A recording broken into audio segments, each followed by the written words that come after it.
No vídeo de hoje eu quero trabalhar com vocês sobre alguns dos capítulos mais insanos de toda a Bíblia. Sim, vamos trabalhar os textos que falam sobre o familicida ou filicida chamado Abraão, galera. Sim, você vai ver como que essa história é absurda e ela prova que Deus algum existe.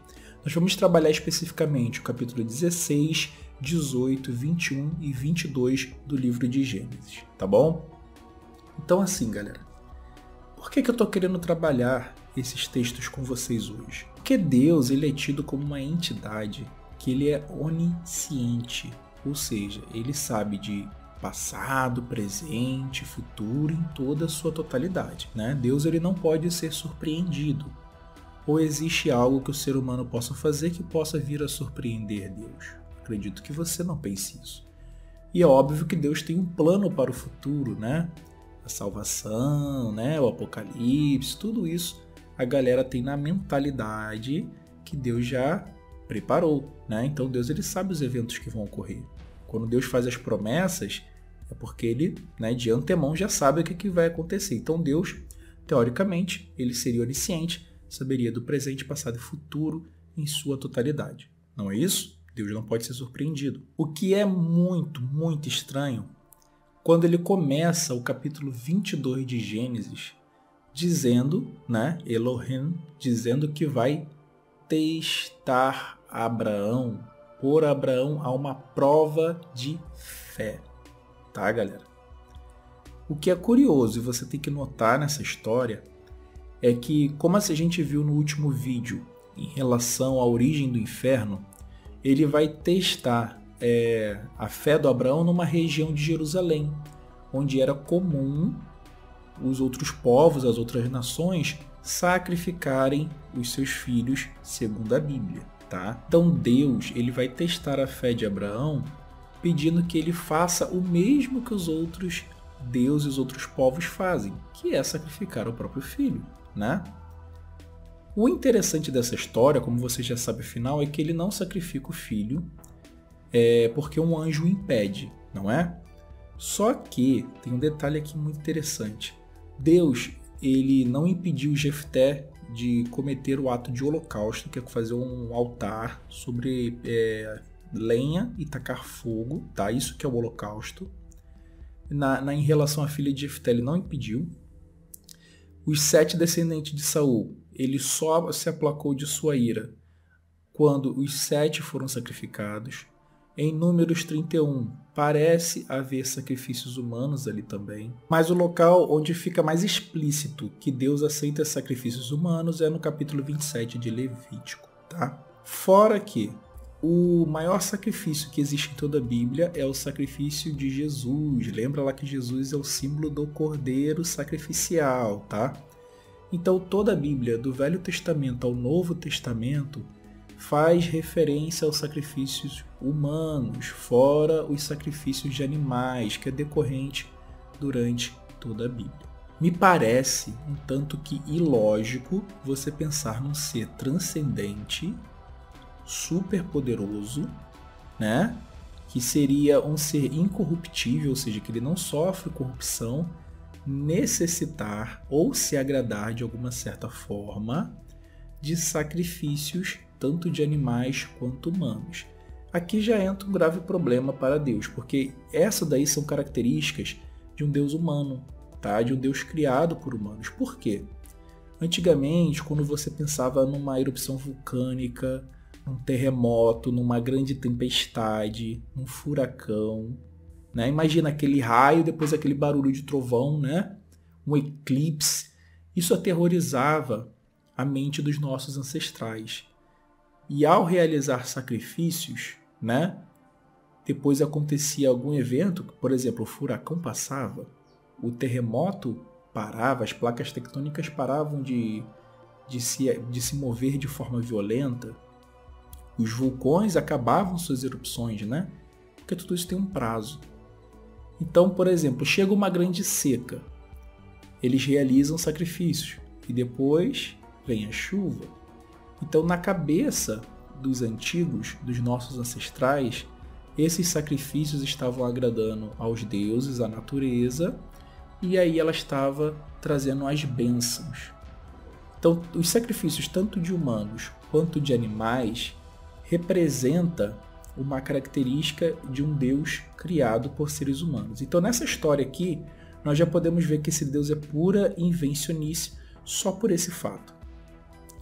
A segunda questão que nós temos que nos indagar aqui é por que um Deus onisciente vai pedir sacrifícios, ainda mais os sacrifícios humanos, para testar o Abraão ou qualquer outro, sendo, por exemplo, como ele fez com o caso de Jó. Por que ele bateu uma aposta com Satanás para testar a fidelidade de Jó, né? A mesma coisa aqui com Abraão. Por que ele pede o sacrifício do filho de Abraão, sendo que ele já sabe que Abraão é fiel a ele? Isso não faz sentido. Só vai testar alguma coisa o ser que não sabe do resultado. Por que os cientistas fazem testes em laboratório, né? Tentativa e erro? Porque eles não sabem se as suas hipóteses vão gerar o resultado esperado, né? Então eles testam. Opa, não deu certo. Então vamos testar aqui de outra forma. Agora sim, agora funcionou. Um Deus todo-poderoso, onisciente, não precisa realizar testes. Não precisa fazer provas. Então, um Deus que faz teste, um Deus que faz prova, me parece um Deus criado por seres humanos. Os seres humanos fazem teste, seres humanos fazem prova. Para você ter uma ideia da gravidade disso, eu vou ler a própria Bíblia para você raciocinar e chegar na mesma conclusão. Olha só, no capítulo 22 de Gênesis, logo no primeiro versículo, vai dizer o seguinte, ó. Sucedeu que Deus, esse Deus aqui, ele é um plural majestático de Elohim, a mesma coisa que acontece lá em Gênesis, tá? Capítulo 1. No princípio criou Deus os céus e a terra, não é isso? E aqui nós vamos ter o seguinte, esse testar, pôr a prova aqui, pôs Abraão à prova, é o verbo nissar, que é como se fosse provar a qualidade de algo, tá? Então, nesse sentido, ele está de fato testando a fé de Abraão. Um Deus onisciente precisa testar, pôr à prova, um ser, né, finito, né, sendo que ele já conhece presente, passado e futuro, ele já sabe das suas promessas, ele já sabe do destino da humanidade, mas ele precisa provar, testar, né? E esse contexto, ele é corroborado dentro de um contexto imediato quando a gente vai para o versículo 12, que vai dizer o seguinte, ó: não estendas a mão contra o menino, não lhe faças nenhum mal, pois agora sei que temes a Deus. Tu não me recusaste teu único filho.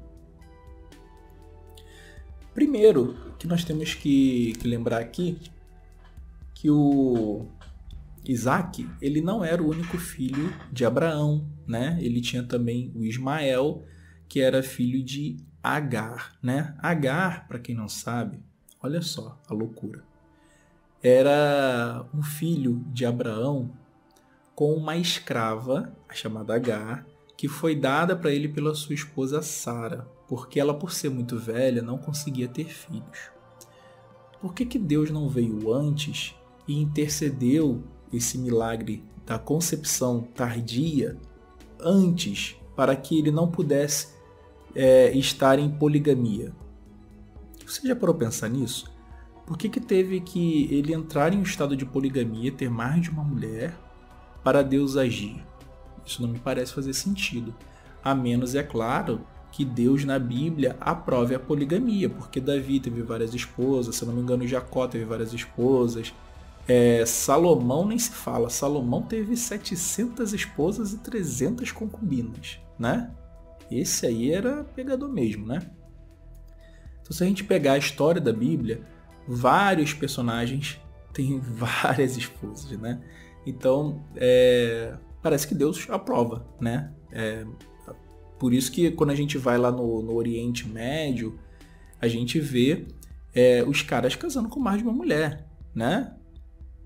Então, parece que Deus aprovava isso aí. Mas o que para mim é absurdo é que, por Ismael zombar da condição de Sara e Isaac, a sua esposa, a esposa de Abraão, a Sara, ela pede para ele expulsar a esposa, né, e o filho. E Abraão, com a aprovação de Deus, expulsa os dois e manda os dois para o deserto. E as pessoas nas igrejas costumam comemorar esse ato como um ato de um homem digno de Deus. Um cara que expulsa, mandando para a morte. Se a gente pensar hoje em dia, galera, se a gente sair do mito, se a gente pensar de forma racional, de forma científica, de forma filosófica, de forma consciente, nós vamos chegar à conclusão de que essa história é um absurdo completo. Se você manda uma mulher com um bebê para o deserto, você está mandando os dois para a morte, tá? Você está mandando os dois para a morte. Então, nós temos aqui as características do Abraão sendo as características de um familicida. Sim, ele é um filicida, porque ele quer matar os filhos, e ele é um familicida, tá?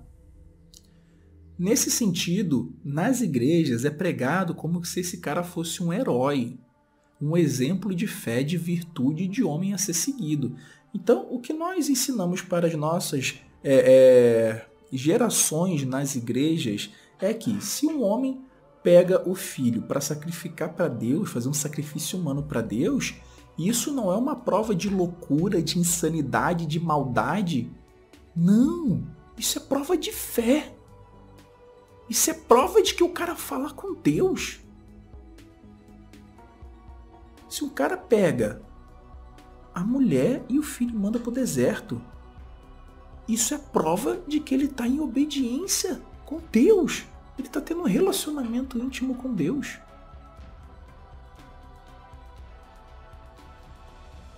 Se o cara ele pega o filho, leva para um monte para pegar uma faca e imolar o filho e depois tacar fogo, isso nas igrejas é tido como algo moral e ético, como a maior prova de fé. O cara ia sacrificar o filho, que lindo! Que maravilhoso, que pleno, que sábio, que edificante! Isso, na minha concepção, uma concepção humanista secular, é um absurdo completo.